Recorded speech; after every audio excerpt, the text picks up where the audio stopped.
channel is sponsored by the Orchid Supply Store. It is literally your one-stop shop for anything and everything you could possibly need orchid related.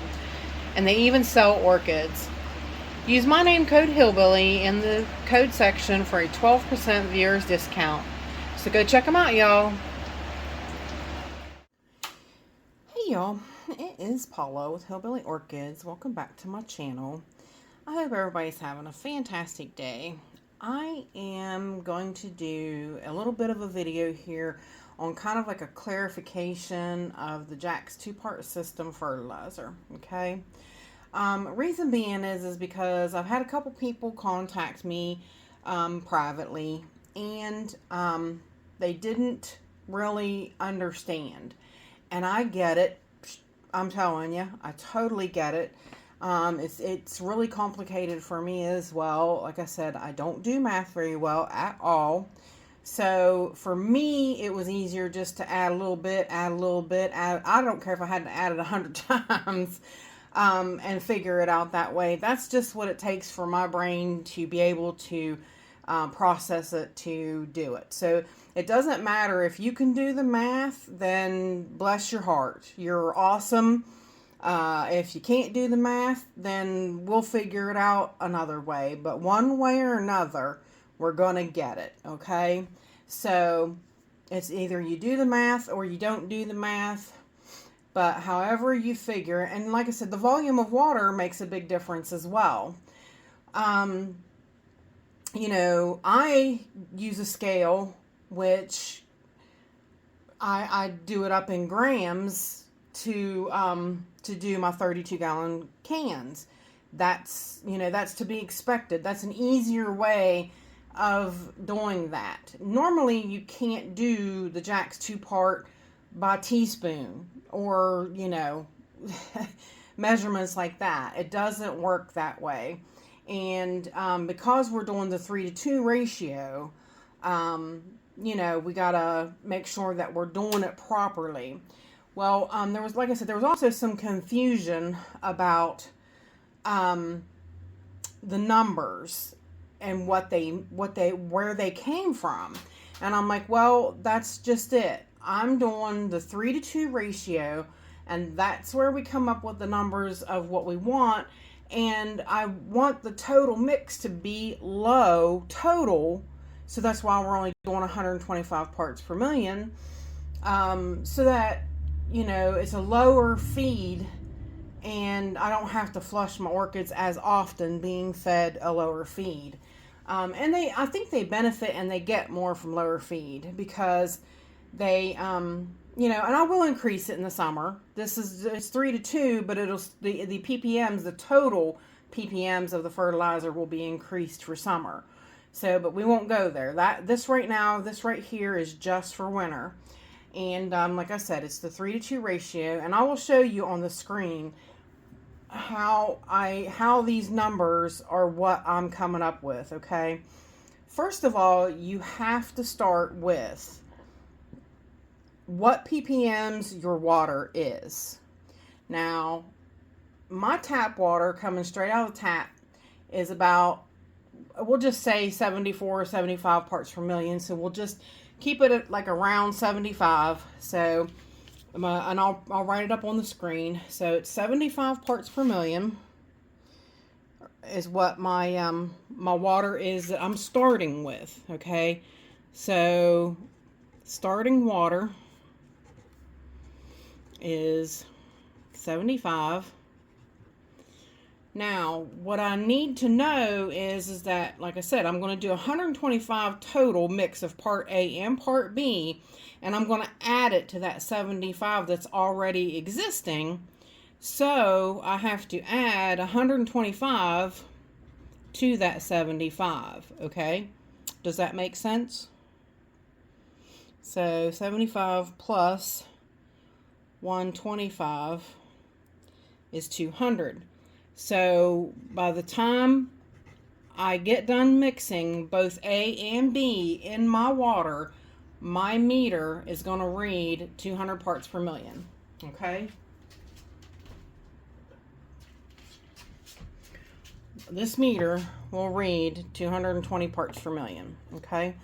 That is, and like I said, you don't even have to do this with a scale if you don't know how to do it.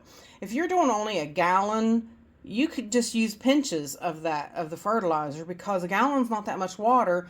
And if you try doing different measurements anyways, you're probably going to get too high fertilizer. So, you might just do pinches. So, it's just however you want to do it. But all right, so once I get both of these mixed, it's going to be 200 ppms on that meter. Okay. So now, but what we have to do is we already know, go back to the starting water is 75 parts per million. Okay. So the starting water is 75. We are going to add part B. We're going to add 50 parts per million of that, that fertilizer. So you're going to sprinkle that fertilizer in till, remember, you're starting with 75 already, right off the bat, because my water is 75 parts per million. So I'm going to add 50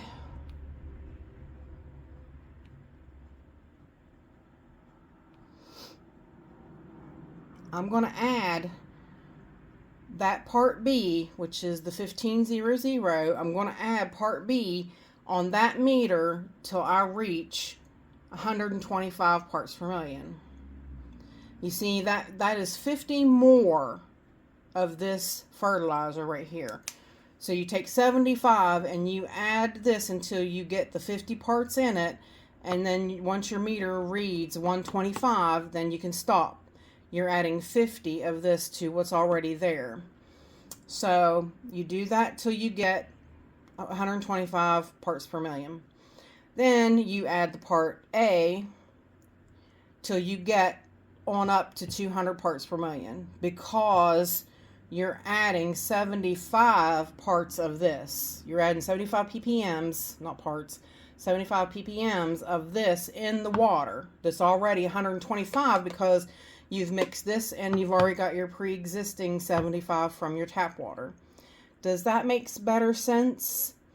Okay, so basically what I'm saying here is, if you say you went back to like 0 water, say your tap water reads 0, you're good. You're golden then, because all you would do, your tap water's got nothing in it, so all you would do is you would add 50 of this and 75 of that, and automatically you have your 125 parts per million. But you have to add you have to add what your tap water is, your rainwater, whatever. Like some people's rainwater is only like 8 parts per million, and that's amazing. So then what you'll wind up with is you'll do 133 parts per million total on that meter. So then you've got 125 parts of your fertilizer, but the 8 parts of whatever else is still in there, but you have to apply for it. It's in there, so you just count it. But yeah, I think this is the easiest way to get it figured out. So does that kind of make a little more sense to you? Like I said, and it doesn't matter how you get to that revelation, whether you're good at math, whether you're just going to do, pinches of that until you get it to what you're supposed to. And like I said, that's what I did, was I went ahead and added like gram at a time, and I kept track of how many grams I did, and I wrote it down. I wrote it on this piece of paper, which I could show you. I have my winter and my summer calculations on this piece of paper. So, see, here's what I write down, and this is just the difference. And see, right now, this is what I'm doing for right now. This is what I do in my tubs. So, yeah, you can write it down then, and you already automatically know, so you should be good to go. You can do it that way. It doesn't matter. It does not matter one bit how you come up with the number. If you're good with the math, that is amazing. That's awesome. I'm so happy for you, but I'm not. Always been poor at math, and probably always will be. And, I don't nothing much I can say about it other than I just am horrible at math. And I am using a calculator to do, to tell you what's what so that you know. But you always kind of have to start off. Always start with what your water says it is right now on this meter. So even if you don't have a scale, you can use just a meter and work it out.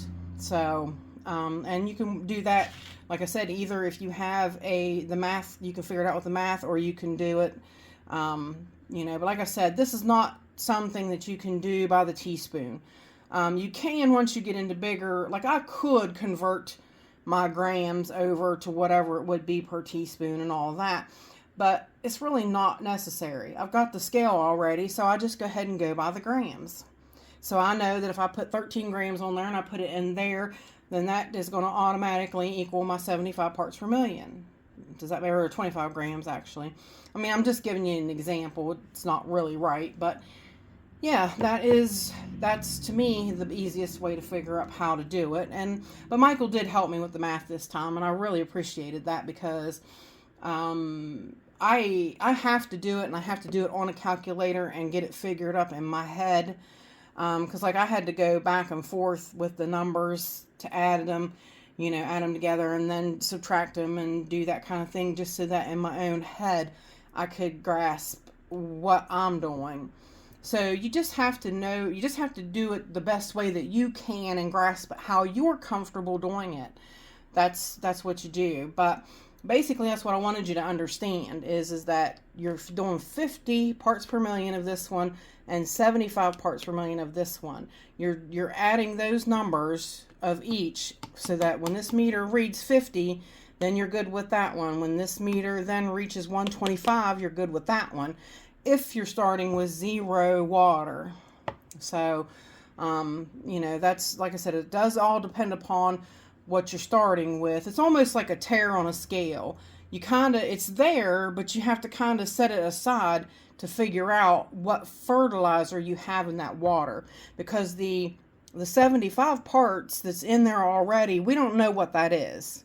I mean, we basically have a rundown of, what it could be, calcium, this, that, and it does, if you get a thing from your water department, it tells you what's in there. From time to time, you get those letters, and it'll tell you what's in your water, and that's okay. But what I'm doing is I want 125 total of these two fertilizers mixed together in that water so that I know my plants are getting that 100%. They're getting 125 parts of this. And like I said, in the summertime, this will increase because they're going to be able to take more of the calcium nitrate because they're going to be rapidly growing in the summer, and that is their boom time. So they get an increase. It's still going to be 3 to 2, but we're going to increase it. It's not going to be 125. We're going to go back up to 200. So, yeah, but like I said, let's not go there because I don't want to confuse you any more than I have to. So hopefully you guys understand that. And please, if you don't understand, reach out to me. Like I was real appreciative that a couple people did reach out to me, and I will help you figure it out. I will help you understand it as best I can, because I'm telling you, when Michael talked me into changing over this 3 to 2 ratio, it kick-started what had been dormant for a while in my Phalaenopsis. And like I said, I kind of do believe in all my plants. I've got 4 buds over there right now on my Eldorado, which is just like, what? So that Eldorado, I mean, I haven't had it that long, but that's amazing that I've got 4 buds on it, So I'm just like, wow. So yeah, the ratio was, kind of off, I think. So once we switched the ratios, my Phalaenopsis, almost every Phalaenopsis I own has a spike on it. I don't care what size it is. I'm telling you, like, almost everyone has a spike. I am just amazed at how this has turned out. So, and like I said 100 times over, you can use whatever fertilizer you like, but I'm telling you, 200%, these plants thrive on Jack's 2-part system. Thrive. They thrive, they grow, they bloom, they harden up, their leaves get thicker, you get more roots. This fertilizer just makes all the difference in orchids, and I will never go back. And like I said, this fertilizer, you can make any ratio you want. What this is what they sell to you pre-mixed in the bags on the market, but at their ratios, not what you want. So that's why I like this. I can make this what I want. And that's what I did. But I can make any of the fertilizers out there on the market out of these two fertilizers alone. It's a little bit more work to figure it up, but in the end, it's totally worth it. So I would get some and try it. Definitely. Like I said, I had bought a couple of 25-pound bags of it, and I gave it out, free to, people that asked in the beginning, because I was doing it as a pay it forward from Rick L, because Rick L gave me my first start in Jax, and I wanted to help people, and I wanted them to see, like, look, I'm going to give this to you. You use this in the same manner that I am, and this is what you'll get, and you will be thrilled. And they have. Like, I'm not no joke. I mean, ask anybody that uses Jack's 2-part system, and I'm telling you, they'll give you one word, and that's wow. Hands down. Okay, so give it a try, you guys. Yoshi did have it for sale. He's got small quantities of it for sale at orchidsbythelake.com. So if you want to go over there, he keeps telling me I should go ahead and start selling it myself, and I might. I mean, can't hurt, right? So I might start selling it myself. It's so worth it. Absolutely so worth it. And but again, like I said, that I hope this explains a little more and gives you a little more understanding. And if it doesn't, please, please, please reach out to me, and I will be glad to help you get it into into a way that you understand. So if with that said, I appreciate each and every one of you beautiful, wonderful people stopping by and hanging out with me. And bye for now, y'all, till we meet again. Merry Christmas, y'all. Happy New Year.